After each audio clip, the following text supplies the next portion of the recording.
Welcome to M&A Science Live, where leading M&A practitioners share lessons learned from their experience. When you use proven techniques in M&A, more value is created.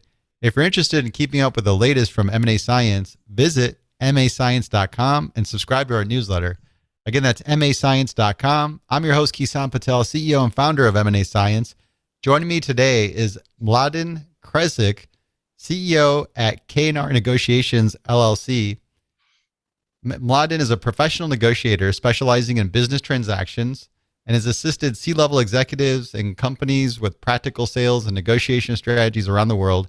He's personally closed hundreds of transactions, resulting in relationships worth billions of dollars. Mladen is founder of K&R Negotiations, a 20-year consultancy with professionals operating on every continent. Before K&R, he was an attorney at IBM and then general counsel and board member of Bristol Technology. Today, we're going to talk about how to negotiate like a pro.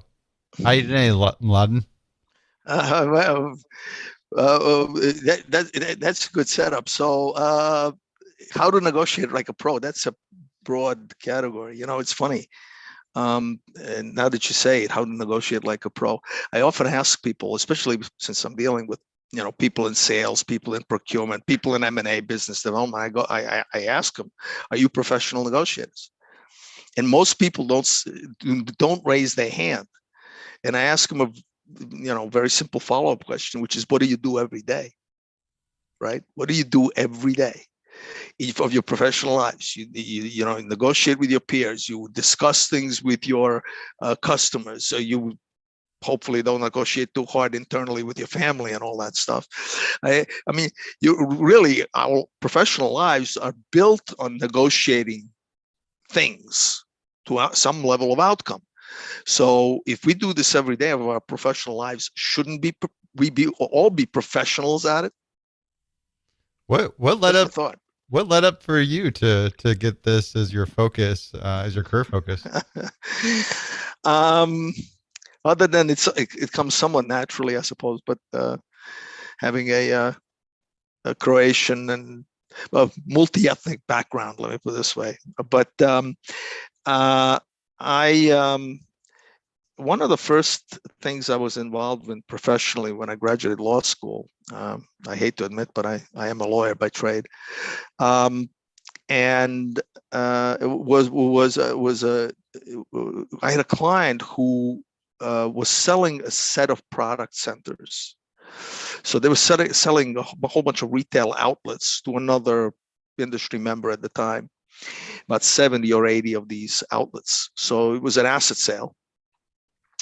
And I had the task, as a junior lawyer working on the deal, I had the task of procuring the lease assignments from all 73 or 78, I can't remember the exact number, landlords, to get an assignment from this one very high name brand company to the buyer, which was not as well known.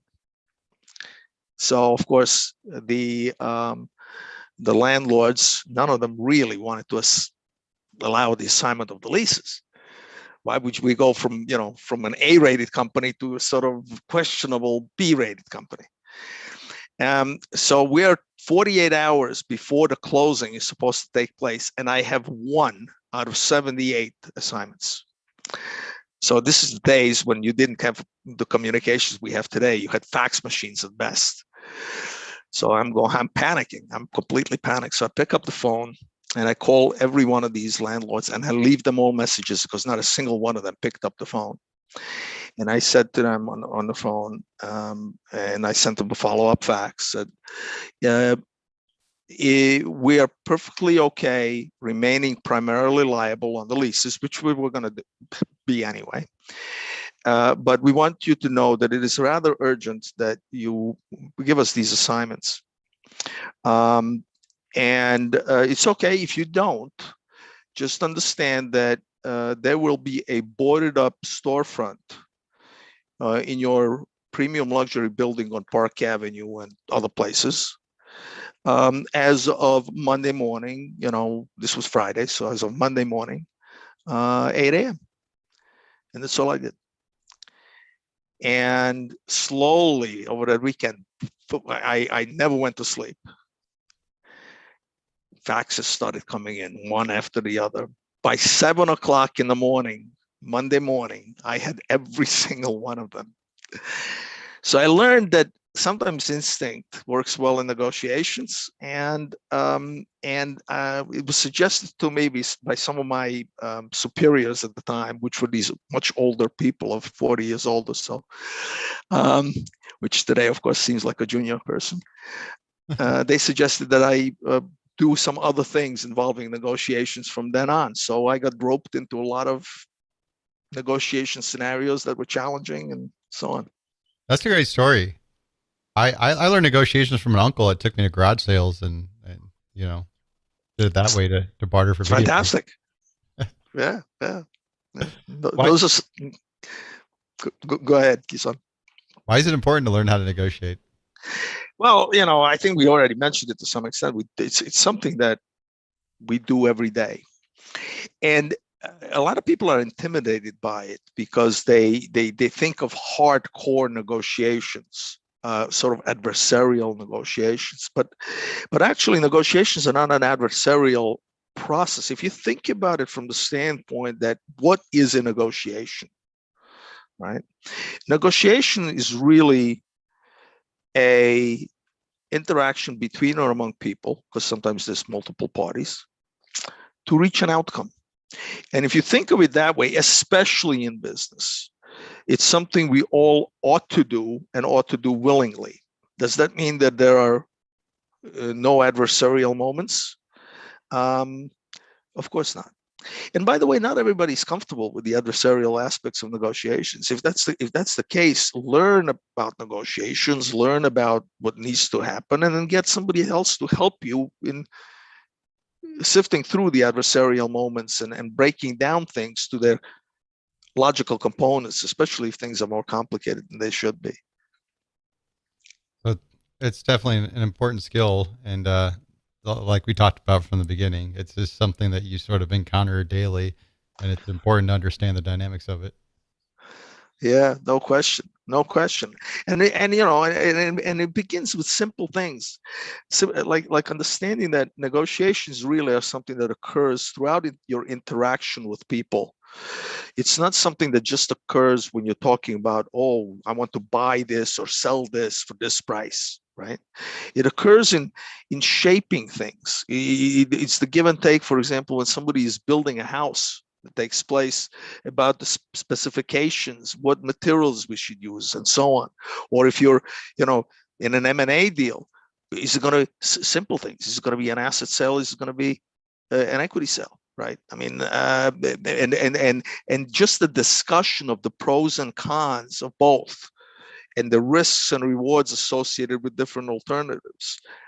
Those things are all negotiations that we could learn to do better. But first, we got to recognize we're actually negotiating. Right. Good points there. Yeah. It's a lot of people, we see this a lot in sales. When people are selling, they say, well, we're not negotiating, we're just describing our product solution. Well, I go, I think you probably are negotiating. Are you setting the client's expectations? Is the customer going to come back to you and expect you to deliver what you just told them? Are you going to be able to deliver it? And then they're going to then say, okay, discount something off it because you can't deliver everything you just told me 7 days ago. So everything that you provide that sets expectation essentially is all part of negotiations. Absolutely. It's a pervasive process. You can't really separate it from other activities that you do and that involve interaction with people. What's your value-based approach to negotiations? That's a good question. And this is actually, I think you got to separate sometimes the kinds of negotiations that you do. There are a number of schools of thought regarding problem solving and adversarial negotiations. And in reality, there's elements of both that permeate almost every negotiation that we do. The value-based approach is all about understanding the other side's interest and uncovering those interests and negotiating to those interests so you can move them closer to your way of thinking. In fact, that's the way we define leverage. It's quite closely related to leverage. Our definition of leverage is, a lot of people struggle with that. By the way, leverage as a term is the way we use it in negotiations, and it's used all the time, right? Leverage as a term doesn't exist in any other language other than English. It doesn't exist. It exists in a different context, but not in the context of the interpersonal relations we're talking about when we talk about negotiations. So it has to be translated for people. So years ago, I gave it a lot of thought. What do we actually mean by leverage? Because it comes from physics, right? In physics, it does exist in all other languages. In interpersonal relations, in German, French, my native tongue, Croatian, Japanese, Chinese, it really doesn't exist. It has to be explained. So if you think about it in physics, leverage is the ability to move objects of heavier mass with less force. That's what levers give you. More levers in a pulley system, more easily move objects of heavier mass with less force. Well, leverage in interpersonal relations is the ability to move people. And value-based leverage, or what I call positive leverage, people move voluntarily. They move voluntarily because you're doing something for them. It's in their interest to move. Versus negative leverage, which, by the way, is very valid because negative leverage tends to be risk-based. So negative leverage, that people don't move so voluntarily. They may move because they have to. Utilities, you got to pay the bill, which is why utilities are regulated, by the way, because they're natural monopolies, right? So they're regulated because they could charge anything they want, because people have to have electricity, they have to have water, they have to have sewage. Right? Let's take away sewage. To me, the positive side of leverage is all value-based. In fact, we use a tool called the leverage slope, which is a very simple mathematical model that has value, especially unique value, on the x-axis, and price and terms, delta in price and terms, on the y-axis. And if you draw the diagonal, which is the leverage slope, the higher the unique value, which we liken to business impact on the other side in B2B negotiations, the higher the theoretical prices that you can charge. To some extent, it's price elasticity, but it represents obviously more value you delivered, more higher prices, and it becomes less elastic. But anyway, I'm going on theory of economic theory now, so I'll stop on that question, because that is the value-based approach negotiation. We need to know where we are on that leverage slope so we can articulate positive leverage, because it's better when you're trying to formulate business relationships. It's better when you're trying to sell. But you have to remember negative leverage, because people will act with more urgency in relation to risk. So negative leverage is very important. So you got both positive and negative leverage, and I'm assuming you want to map this stuff out. I Yes. want to sort of put all these pieces on the table to start thinking of what my strategy is going to be. What am I going to prioritize or try to set up first scenario?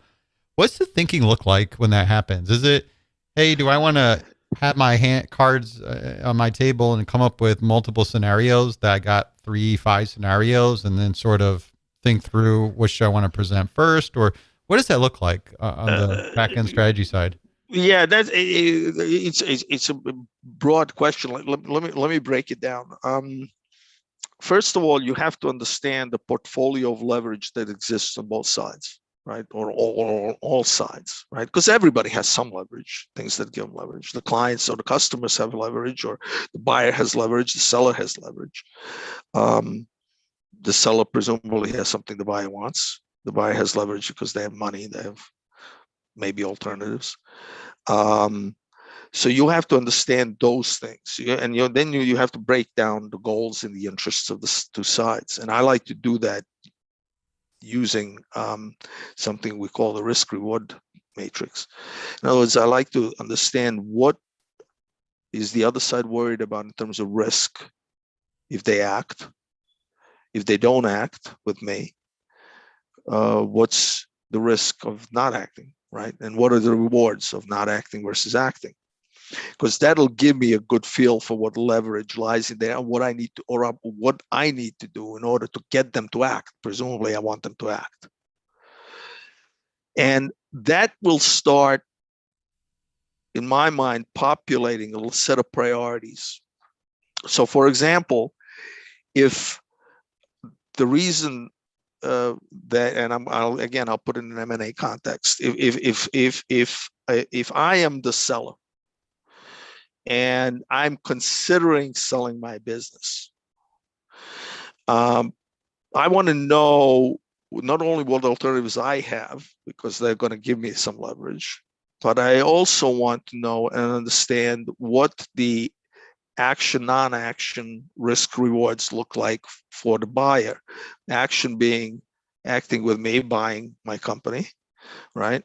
And non-action could be build your own, don't do anything, use your money for other things, right? The cost of opportunity cost, or potentially do a deal with somebody else if there's somebody else available.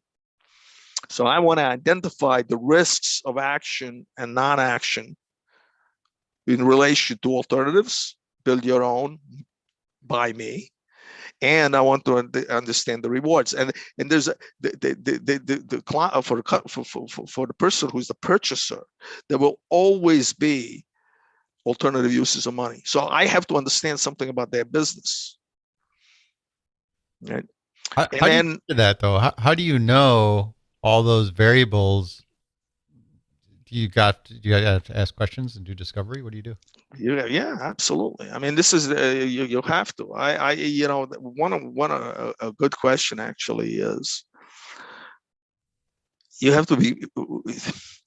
There are a lot of people in negotiations who are hard charging, who are type A personalities. I actually am a type A personality.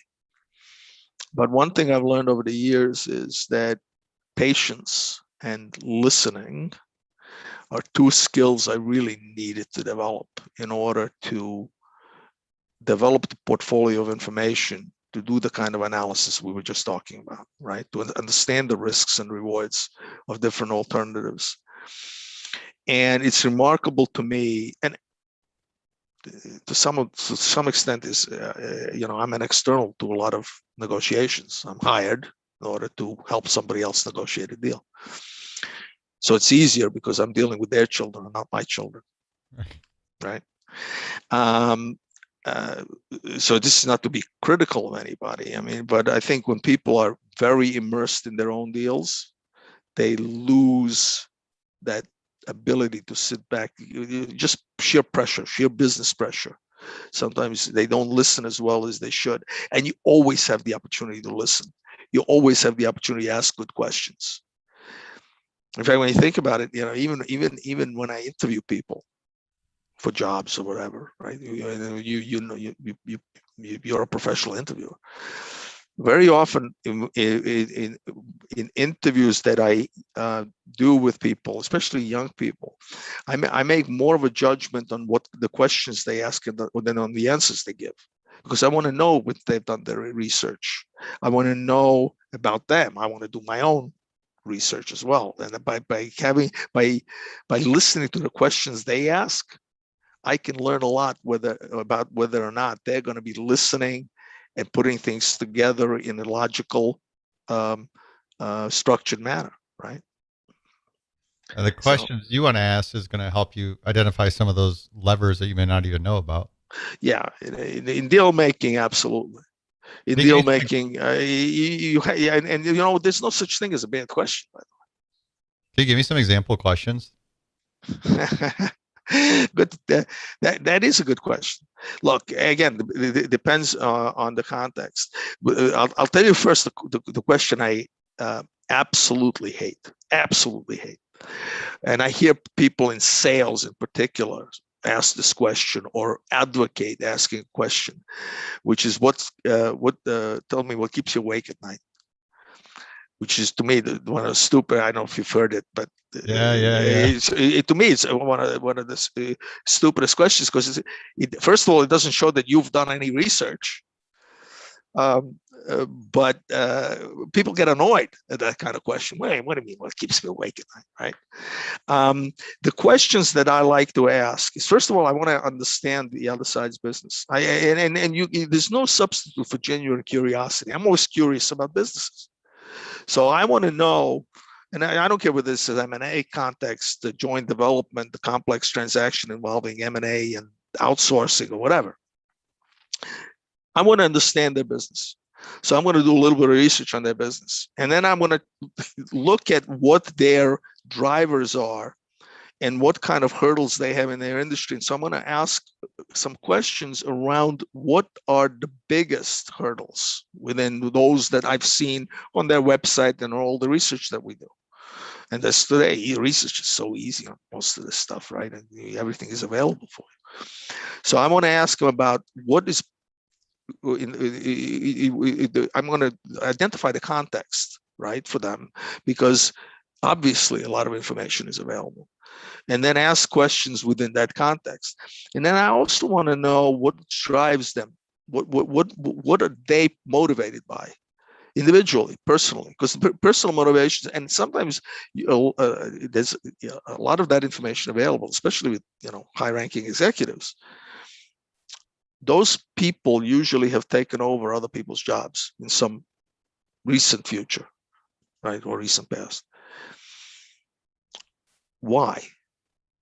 What was the problem? Why were they hired? What do you? And I asked the question again in context, so it's not an obnoxious question. Well, I'll say to them, look, we understand the company is doing this, this, and this, and you came on board 6 months ago. What was the driver for the company and for you? It's a perfectly legitimate question. And because I want to know two things. I want to know what's motivating them, which is what the why question.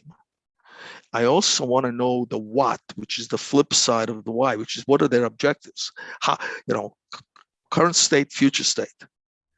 Because if we're going to do a deal, usually it's got to be related to enabling them to get to that future state.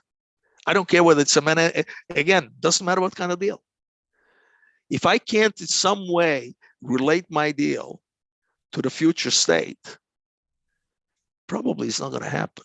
Right. And it's got to be somewhere along those priorities, right? You need to understand their drivers. Hey, is it just getting the check? What do they care about the people they have that they work with? What about empathy? Where does that fit in all this? Huge.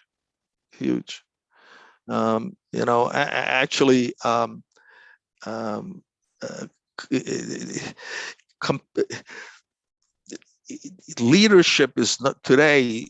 The definition of leadership is getting lost, right? And if you can show leadership characteristics when you're dealing with people, they're likely to follow, right? You can start moving them closer to your way of thinking.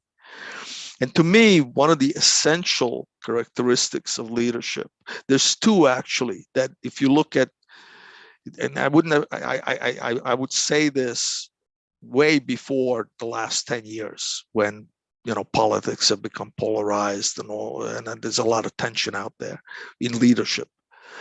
My answer would have been the same, because I'm troubled by the way corporate denizens behave. But humility and compassion, to me, are two essential elements of leadership, because capability, obviously, credibility, the ability to deliver, are essential as well. But if you have a lot of capability and you have a lot of credibility and you have a lot of confidence that comes with those things, the only way you prevent that from turning into arrogance is humility and compassion. And empathy is within those two areas, especially if you're doing business and you're trying to get people closer to your way of thinking. This is back to both positive leverage. By the way, that, again, doesn't mean that negative leverage doesn't apply, because in certain cases, you got to remind people they're about to make a stupid decision if they don't listen to you. And that's Right. You got to usually, balance it. yeah, exactly. I'm going to jump back to our outline here. We haven't even got to it. What are skills you should develop in order to master negotiations? Well, it's interesting because it goes back to patience and listening, and the questioning techniques are critical, and the confidence to sit back and just listen and not jump in is so important. I mean, you know this in the work you do. That's what I do. I have this notebook. I write down what I had in mind. But you always have, I mean, think about it in the give and take of sometimes intense negotiations. Most mistakes are made by people who open their mouth too much. Right. They overpromise and underdeliver, which is, you should be doing the exact opposite. And a lot of that has to do with patience and listening. And we have something we call the leverage cycle, because it's such a simple set of concepts in terms of process, but not everybody does it, which is, if you have patience and listening, you're going to gather information, right? Which boosts your knowledge. Knowledge is information in context, right? About the other side, about the environment, about the marketplace, and so on. Leverage. Once you have that information in context, the knowledge, it's then that you can really build your confidence. And confidence is bilateral, right? You're not only trying to build your own confidence, you're trying to build the confidence in those people that you're dealing with. So they come, because why would they listen? When was the last time you had somebody trying to sell you something or do business with you and you consider them a BS artist? How well do you listen to those people, right? It shuts off immediately. Is flattery a technique you can use to make people feel good about themselves? Yeah. Yeah. I really, that sort of goes back to one of these skill areas. The propensity to make concessions as a result of not having the knowledge or not having the confidence. Concessions that actually don't make sense to the other side. We were talking about splitting the difference offline before, right? Yeah. Concessions, because we don't know enough to move the levers. So we don't have the confidence, and therefore that's a fallback. Let's split the difference. Well, if that's the case, why can't you go all the way to my side? If you're going to go halfway for no reason, come all the way for no reason. Right. Right. So a lot of the skill sets deal with. This is not to ignore the fact that people operate under pressure, by the way, but you can be a lot more efficient if you understand the environment and save time. In fact, this is another. We sometimes do these role plays, and we do role plays on actual deals. When I'm working with the client of mine, working on a deal, then I'll role play with them the scenarios that could occur. Right? We'll role play what we've identified from looking at the risks, rewards, the leverage, and so on. The questions that could be asked, the concessions that could be requested, and so on. So we like to role play that. And a lot of the role plays, we set them up so that, first of all, it's like sparring. The first time you get hit in the face, it's not a good idea for that to be in the actual boxing ring. You want to spar before you go in there. But these role plays are so important because they get people organized around managing the agenda. And when you think about being under pressure and having a lack of time, this is when people are scrambling and they're all over the place. They make unprincipled concessions. They say stupid things because they're rushing. They don't listen. And then I'll ask the folks that are role playing and say, look, you were given a set of facts. You know the set of facts. We've done this role play without adequate preparation. And you have a half an hour to do this. Is it more important or less important to be disciplined about managing the agenda? And everyone says, of course, it's more important. You have less time, it's more important. But the propensity for the agenda to go out the window because we're scrambling, we're under pressure, is way higher. So that dichotomy actually sets people up for failure. So one of the other areas that I want people, circling back, one of the other areas that I really want people to focus on in terms of, and I'm not sure it's a skill, but it's a discipline, is agenda management. And agenda management doesn't mean agenda control, right? The other side is going to have their agendas. I'm perfectly okay with them putting stuff on the agenda that is within their control and what they need to do. It's perfectly legitimate. But I want to manage that agenda. I want to manage the resources that are going to be involved. I want to manage as much as possible the roles of the people in the context of negotiations, not their professional roles in terms of their educational skill. And I want to manage the rules of engagement for my team, right? So we're all on the same page, and to the extent I can, on the other side as well. So that is a long-winded way of saying patience and listening and agenda management. That's what I got down. I have listening, asking questions to help you understand your points of leverage, both positive and negative, and also having a discipline around managing the agenda. Yep. And then by managing agenda, it's essentially really framing out, here's our time together. Let's make the best use of it, and having that structure in place so you can get those pieces of information that you're looking for, but also entertain the other side in terms of what they're looking to get out of it. Yeah, I mean, it's there are two agendas at play, really, when you think about it. One is we call the macro agenda, which is the entire process of interaction that we're going to have in order to get to result. And in an M&A context, that macro agenda, actually, if you think about it, it could go from the letter of intent, the lockup period, through due diligence, all the way to closing, and then sometimes beyond closing, because there may be an earnout, there's all kinds of things that happen after closing in terms of integration and so on. So that macro agenda is critical, and what I see mismanaged probably most often in that macro agenda is the 3 R's: the resources, roles, and rules of engagement. The due diligence takes way too long. Why? Because we're not really organized in the way. This is like project management. You got to work backwards from your close date, and what is all the steps that we need to take in order to get there. You have other interviewers or interviewees. You talk about that subject.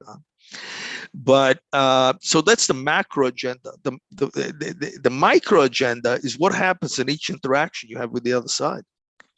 Because that micro agenda every micro agenda has one goal, right? It's to move the ball forward. So there has to be discipline around who you're going to have there. How are they going to interact? How are you going to summarize, right? Because you don't want to take on all the action items. You want both sides to have action items so they have skin in the game, right? What are you going to follow up with? Are you going to summarize everything so you can retain some level of draft control? So there's a whole bunch of elements. It's almost like going through a checklist, a pilot's checklist on this stuff. So agenda management, both micro and macro, is critical. Absolutely, especially in business. I mean, we're not talking about what movie to go out to see, although that could be very difficult negotiation. I like the idea of looking at the micro, because the devil's in the details. Devil is in the details. Each interaction. How often do people get and you know what? It's so easy. How you.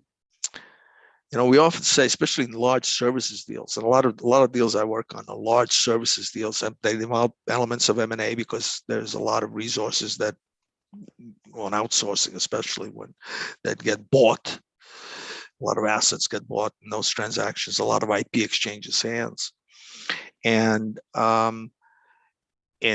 what happens is you just said something that triggered a thought, actually, and I lost the thought. What did you just say to me? Very important. With the devil in the details. Yeah, well, the whole micro agenda management on these large deals is, people get together, and I remember what I was going to say. They get together frequently, right? Yet the discipline around the managing each of those interactions is not always there. Okay, we're going to have a meeting tomorrow. Okay, great. Nobody bothers to go and okay, what's the agenda for that meeting? What do we actually have to cover? It'll be nice. It'll be a good meeting. It'll be, we'll make friends. But what are we actually covering? And it's so important to have at least some level of discipline. And by the way, the other side appreciates that. And on a large services deals, especially if there's no buyer and seller in the traditional sense, but the service provider, in a sense, is the seller, right? How you behave in engaging with a customer tells them a lot about how you're going to behave in delivery of the service. So if you're disciplined about agenda management, it gives them a lot of comfort that you're actually going to be able to carry out what you're promising to carry out. And it doesn't take a lot. You can send an agenda that says, okay, we're going to cover X, Y, and Z, 3 points. And anything else, anything else, next steps, right? 5 points. And immediately, the other side either will respond, say, okay, we also want to cover, 1, 2, 3, which is great because now you're gathering information. Or they'll say, okay, and now you have some level of agenda control, agenda management in place. I like that. You essentially are building confidence from both sides by creating that structure. Yeah, absolutely. And if you're thinking again about M&A context, you want the other side to be confident, whether they're the buyer or the seller, that that the right deal is the one with you. Why is it people in sales tend to struggle with negotiations? What is it that makes succeeding negotiations difficult? Oh, where do I start? First of all, most people in sales, professionally in sales, are pleasers, if you think about it. They want to have the relationship, which is not bad. But as a result, they feel like they have to say no on something that just doesn't come easily. Right. And they get into these cascades. It's the behavior is so endemic that it permeates the sales process. I'll give you an example. We were researching to purchase a new CRM tool for our business. This will sound familiar to you because you get these kinds of calls from AT&T and from everybody. So we're looking for a new CRM tool, and we had a call and a discussion with this one company's, customer relationship management tool, like Salesforce. I won't say who the company was. And so, we say, okay, make up the number. We have 10 seats that we want to purchase initially. Maybe we'll go up to 20 over time. And then we don't call them back. And they had a price sheet. For 10, it's this much. For 20, it's this much. So the sales guy, within 24 hours, calls us back. I spoke with my management. We can do 20% better on 10 and 30% better on 20. I go, what do you mean you can do 10% better than 30%, whatever the number is? He says, well, we can make it cheaper for you. We can make, we want to incent you, which is a terrible word, by the way. We want to incent you to move to our CRM system. I go, okay, very good. We'll get back to you. What? It's nothing, because we still haven't had our internal discussion, and we're looking at alternatives. Within 24 hours, he calls up with his manager. Says, yeah, we know you're very interested. We want your business. We want your business. We can do this for 50% off. I haven't asked for one thing, right? I haven't made a request for a concession, nothing. How credible are these guys? But they're so eager. They were nice. Right. We weren't just right. I mean, to me, that behavior is both a combination of being aggressive and trying to please by guessing what will please the buyer. Right. They didn't Right? spend the time to do discovery and understand your points of leverage. Yeah, and it doesn't take that long. And I understand they're working on 100 deals because this is a small sale. This is not a huge sale for them. Although it's an annuity, it's okay. It doesn't hurt. But how often do you get these calls from cable companies and the telcos and whoever else? They constantly give you a better deal and a better deal, and none of it's principled in any way. Yeah, it's the easiest thing to do. Yeah. Just throw stuff against the wall and see what sticks. I mean, and so it's not to be critical. And the other thing is, how often do you see an ad for a salesperson in, if you ever see ads for salespeople on LinkedIn or other places, and how often do you see one that says, "We want somebody who's a salesperson who's patient and a good listener. Right. We want somebody with hair on fire who runs at 100 miles an hour. That's what we want." So it's hard to get the salespeople to be patient. But you know what? Sales is not people are not educated just for sales coming out of college, right? They have other disciplines, and very often we find that a lot of really, really good salespeople come out of services, come out of technology, backgrounds and so on, because they actually are inquisitive. Good consultants can make good salespeople as long as they get to end of job. Right. If they with the right training. What tools and resources have you used that have helped you become a better negotiator? Another good question. I've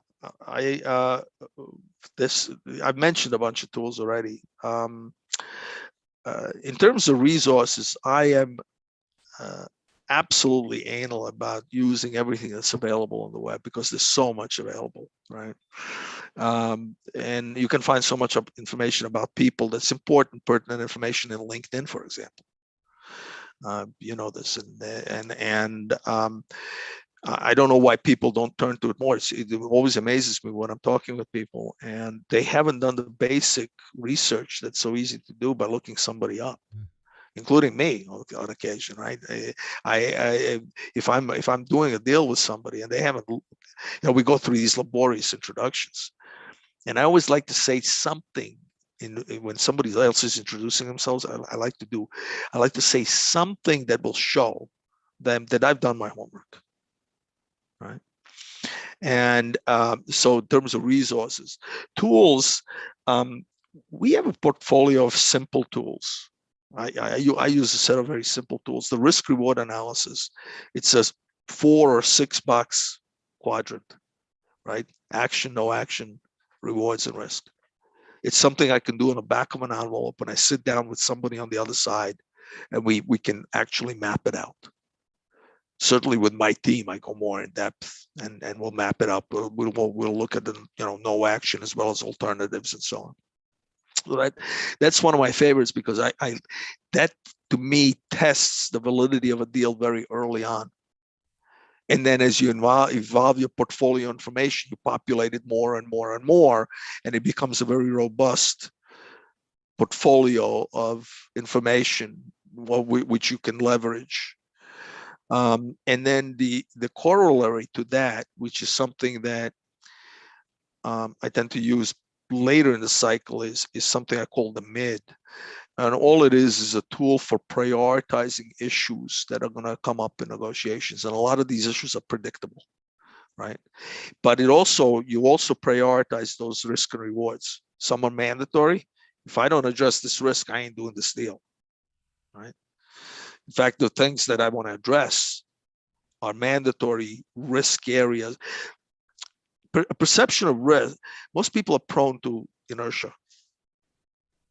I mean, that's the nature of, especially if you're dealing with people in public sector, or you're dealing with people with, large bureaucratic companies. Inertia is the easiest default. So you want to get them off their ass, be blunt.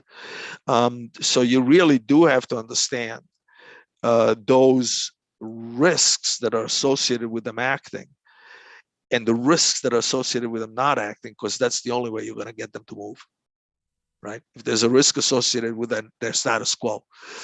So I wanted to prioritize those, because if I can put if I have a clear understanding what's mandatory, and the other thing about prioritization, MID stands for mandatory, important, desirable. I don't want 50 categories of priorities. It's just not useful. If we have 100 issues that go to at some of these deals, you have 100 issues.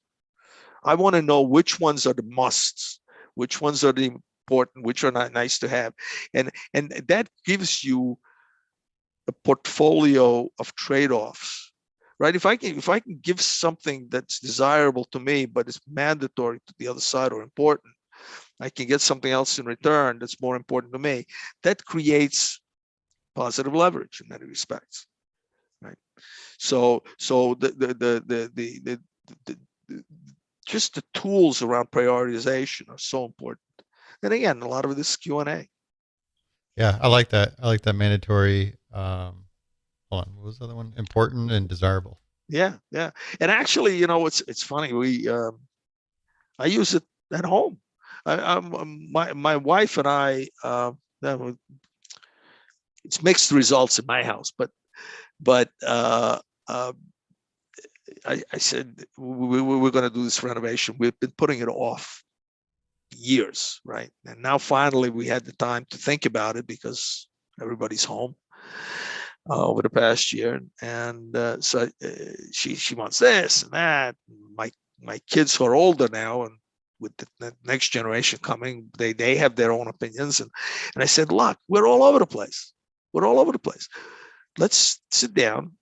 Let's write down what's mandatory, important, and desirable. Why not use the stuff that I use professionally, right? And actually, it's working, sort of, because I can't. I'm not allowed to have mandatories that my wife disagrees with. So I like that approach. It reminds me, we do a Kanban in our household, which is similar. It's just keeping everything in descending order priority. yeah, yeah.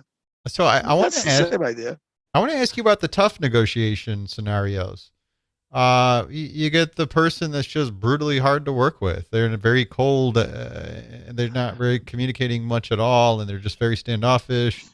You get the people that ghost you. Walk me through some of those scenarios that are more of the real.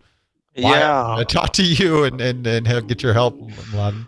Oh, I was this morning actually. I was on with some colleagues from China, and you always have some language and translation issues. And uh, uh, one of them was using a term that they are dealing with a savage. Now, in fact, they weren't using the word Neanderthal, but it was a similar term. Now, I know that's a translation issue, but obviously they were dealing with somebody who was extremely aggressive and wasn't particularly polite about the way that they were interacting. And actually, those kinds of people I don't have as much of a problem with, because those kinds of people, you just let them vent, and then you could take you need to be firm in your stances that you're going to take. You need to operate on the risk side of the equation, and not let them bully you into positions. So those to me are somewhat easier to deal with. Somebody who yells and screams a lot, you let them vent. That's okay. And then you say, okay, now that you're now that you've taken a breath, can we continue? Don't let it take you off your game. That's Right. the key. The key is to focus on the agenda and not to be taken off your game. The more difficult person is the silent person, which is what you were alluding to. Yeah. Person who gives you no input. And in those situations, you have to have the confidence to say, look, I've put a set of questions or a set of proposals, whatever stage you're at, in front of you. If you're not going to give me any input, I don't know what else we have to talk about. right? And if all else fails, if you can escalate, if you're dealing with a CEO, you're not escalating. But if you're dealing with somebody who's not the CEO, which is most of the time, maybe you can escalate. Some situations are not that fixable, but you have to. This is where patience comes in. You got to outpatient the other side. We were doing a deal a few years ago in Japan, and Japan, Japanese are notoriously patient. Most cases, most of the companies that we deal with there, and by the way, they're not going to make a decision culturally, especially Tokyo companies in North and West. They're not going to make a decision, North and East. Are not going to make a decision in the room. So we had a proposal we had already put in front of them. We were now coming back to talk about the proposal because they had gone internally to build their consensus, whatever they were going to do, and they owed us a comeback. And I had a bunch of nervous Americans with me, but we had prepped. And I said, look, this is going to be slow. This is going to be laborious. We're going to spend the time. And our Japanese counterparts come in very organized and sit down. Hello, all the pleasantries are exchanged. And we say, well, have you had an opportunity to consider what we talked about last time? And we would like to know, based on what we discussed about the agenda for the next meeting, what your position is. And they go, we have, and their lead negotiator, by the way, who was trained in New Jersey. He wasn't a pure Japanese guy, but he was very, very interesting, very, very interesting situation. He says, we did. He turns to his counterpart, says something in Japanese, and just sits there. And one of the things that had happened once before with this team, before I was involved, was they had volunteered a number of concessions in the process that they absolutely didn't have to do because the Japanese team was patient. Rightfully so. We can all be that patient. So my counterparts, after a minute of silence, which is terrifying, my team, they start poking me. Under the chair, I get poked. I get passed a note. Shouldn't we do this? I go, and I say right back, we should do nothing. So we turned, and I turned to my team and I said, have we talked about where we're going for lunch today? And we started having a side conversation. They started calming down. And it was maybe 10 minutes in that the Japanese team spoke for the first time because we hadn't given a concession, and we actually outpatiented the people who were patient.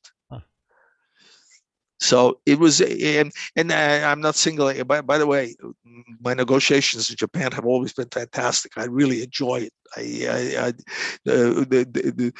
We could learn a lot culturally from that type of a negotiation. I see you winking over there. Yeah. 5 minutes, right? You got a hard stop? I'm okay. I can go for a few more. I had a couple questions then. Okay. Go for it. Yeah. No, I didn't know. I want to be respectful of your time, but yeah, this is really fun. I want to hear some M&A examples because this audience, our audience is a lot of corporate M&A practitioners. And I really want to get some examples of how some of these negotiations things apply in M&A or things that you've seen that's been interesting. Yeah, I mentioned a couple already in terms of discipline around agenda management. And a lot of M&A transactions that don't succeed because a lot of the discipline up front isn't done in terms of due diligence properly, including capabilities to integrate. And I see that a lot on the large services deals that involve the outsourcing. But there's all kinds of crazy things that happen. A number of years ago, and I people always have a high opinion of their own company, right? Yep. And it's almost like people who own a house have a higher opinion of their house and want to sell it higher than it actually is going to sell for because they've lived in it, they love their house. So I had a client who, I'm not going to name anything here, but they had done a series of products very successfully that actually there was a deep argument about the trademarks because there was a very large company that owned related trademarks. So there was a huge overriding trademark issue there. And the owner of this company, my client, wanted to sell it. He wants to sell the company. So because he's on to other things and so on, and he's a very successful entrepreneur. And I go to him, you can't sell this company. We'll call him Jay for just kicks. That way I can refer to him. I go, Jay, you can't sell this company. You're not subject to this kind of threat of, trademark suits and all that, because the entire company is built on the trademarks. Right. So he goes, watch me. Okay. So he goes out into the marketplace and he becomes his own broker. Usually, he didn't get a business broker here. He decides he's going to do, he's just doing things. So he finds a public company out there, an outfit that's willing to buy his company. But they don't want just this company. They like his company because it's associated with some other URLs that he owns. He owned 1,000 different websites. So we go, oh, okay. Now we realize we have some leverage, and the leverage comes from somewhere else, not the company that we're trying to sell. And this is about looking for leverage in different places. Right. And long story short is we did the deal. There was, the disclosures about the trademark issues and the letters and all, everything is open book, right? So it's all disclosed. Obviously, there was a basket of funds in the deal that was allocated towards remedying those representations and so on. But we managed to sell the company. But we also managed to allocate more value in the deal because we realized where the real leverage was. Yes, there was value in the company and the products that he had, but there was more leverage on the side of the unknown, which were these websites that he had. So we packaged it all together, and actually, it turned out a couple of years later, when the time period for the warranties and reps passed, that only about 6-7% out of the total price that he would have gotten was clawed back as a result of those reps. My fear was it was going to be 30-40%, which is why we tried to allocate and move more stuff to more of the compensation to other assets. But again, you can find leverage in all strange ways. I mean, to me, this was one of the strangest scenarios too, because he really he had no business selling that company under those circumstances, but he was out. Right. It was great. It's interesting that you essentially need to put just as much effort as you're looking for points of leverage on the other side of the table, on your own side of the table. Oh, without question. Leverage is bilateral, multilateral. And you have to understand where and by the way, leverage shifts. It shifts constantly. It shifts in a single meeting, in a single micro agenda, single meeting. Leverage will shift. The other side will ask a question you don't have an answer to, and all of a sudden you're on the defensive, right? And so you have to, part of your planning, part of your rules of engagement, it's got to be how we're going to handle things that come up that surprise us. Because every meeting, I don't care how much you prepare, is going to, and that's an oxymoron. How are you going to prepare for a surprise? If it's a surprise, I'm not prepared for it. If I'm prepared for it, it's not a surprise, right? But you can set a set of rules. This is where you say, okay, if we get surprised and things are going good and we have good leverage, we have good momentum, then the lead negotiator says, okay, keep going. Let's set that aside. I don't want to say let's table that because it's completely opposite meaning in the UK versus here. Tabling something in the UK means putting it on the table. In the US, it means taking it off the table, putting it aside. So if you say, okay, we'll set it aside, we'll keep going. If you're getting pummeled all over the place, it's a little bit like timeout in sports. You say, Right. okay, let's take a timeout. What's your favorite part of the negotiation process? Oh, I love getting a deal done. I mean, closing a deal and it's not just getting the deal done. It really isn't, because a lot of them, the deals that I work on are long-term deals, right? They have to work for a long time. So getting a deal done in a way that actually works, Right. It's low. and yeah, I mean that delivers 2-3 years out. That and the problem solving. I get pulled into a lot of troubled projects, troubled situations.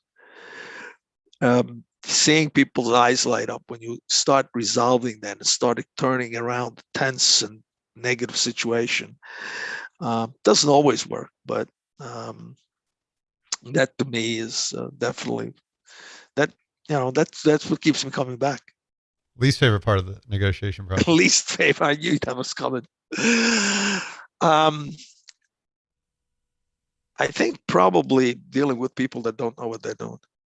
In fact, because to me, it's almost impossible to have a discussion and get any movement. People that don't know what they're doing, that are ill-informed, have paralysis of indecision. Right. And you're not going to get anywhere. I would much rather deal with a hard-nosed negotiator that pounds the table, whatever, however they're going to behave, that actually knows what they're doing, because at the end of the day, you could probably reason with them and you can figure out why they're taking the positions they're taking. And if they know what they're doing, you can reason with them. If they don't know what they're doing, then it becomes, and the paralysis of a decision, that can be organizational paralysis. I hate dealing with companies that have organizational paralysis, because they're constantly moving people, and they're constantly, they're in turmoil to such an extent. People say you can make deals with companies or people that are, in pain. If they're experiencing extreme pain is the word. I think a lot of times those people who are experiencing extreme pain are worried about their jobs. They're looking behind their back all the time, and they are paralyzed. They're afraid to make decisions. Well, what about the part of negotiation you struggle the most with? That's an interesting question. I actually think it relates to a lot of things we talked about. In fact, to some extent, I struggle most with one of the things I'm passionate about, which is agenda management. We all struggle with it because, especially macro agenda management, because getting people, the resources lined up, especially on the other side, is not always easy. You might have control over your own resources, but you don't control the resources on the other side. That doesn't mean that, I think I'm probably more successful at it today than I've been in the years ago when I was younger, but because I know that's an area that we all need to focus on. Would you say? But it's a fair question. I mean, that would you say is a skill that really has a learning curve to develop? Yeah, I mean, it becomes second nature after a while. Right. And the pacing. I'm doing a lot of business internationally with people where English is the second language actually has helped me on the pacing piece. Because you have to speak slowly. You have to avoid the idiomatic expressions. You have to explain them if you do use an idiomatic expression, and you have to be conscious of those things. I mean, English is my second language. It's a little bit easier for me than others, but it's still, it's hard. Right. Agenda management and pacing is not easy. Ready for this last question? Yeah. What's the craziest thing you've seen in M&A? The craziest thing. Okay, I'll use one. This is sort of an M&A. It is actually. It's not inherent because it was M&A, but it happened to be an M&A deal. And we were doing a deal overseas where we were representing a company that was selling part of its business, certain type of technology. And the other side that was going to purchase that part of the business, that was going to be create. It's a very famous company, one of the largest companies in the world. They were going to use this technology for some of their core products, and so it was critical to them. It was critical to us, and I was representing also a world-class company. We had exchanged some contracts, and we go into our first full-blown meeting to have a discussion with them, and we haven't even sat down. And at that point, we know the lead negotiator on this other side that happened to be their assistant general counsel. She was very tough, very smart lady. We hadn't even sat down, and she says to us, "We're going to use our contract. If you don't like it, you can leave." Okay, so this is the way the first meeting starts. It's a very complex deal. It has to be done by the end of the year. I think this must have been September, October timeframe, because the use of technology has to start in the next cycle, which started in January. I mean, and she starts with that question, and we knew that they had an adversarial approach, and so the first thing I got to do, me and my partner had to do, was reassure our team that hopefully this is not going to continue. So what we did was we said to them, we could have easily said, "Okay, fine, let's keep going," because we're not losing a deal over whose contract to use. Okay, just to be clear. By the way, neither are they, because it's too important for both sides. I mean, you're talking about hundreds of millions, actually well in excess. And so I asked, instead of saying anything regarding that specific question, I said, "Can we have a room?" So we were in their facility. "Can we have a room so we can go and discuss this amongst ourselves?" What do you mean? Well, you posed the question that we must use your agreement, or we can leave. We have to. That's a serious question. We need to consider it. And right away we saw that they were getting nervous. They found us a room. We took a half an hour, and in that half an hour, her second in command must have knocked on the door about 4 or 5 times, starting with 10 minutes, 15 minutes, 20 minutes, whatever. "Are you ready? So we can start discussing," because we had an agenda, right? We had worked on an agenda with them that we were supposed to cover. And my entire intent in that room was to make them nervous, to try to cut through this BS, this posturing nonsense.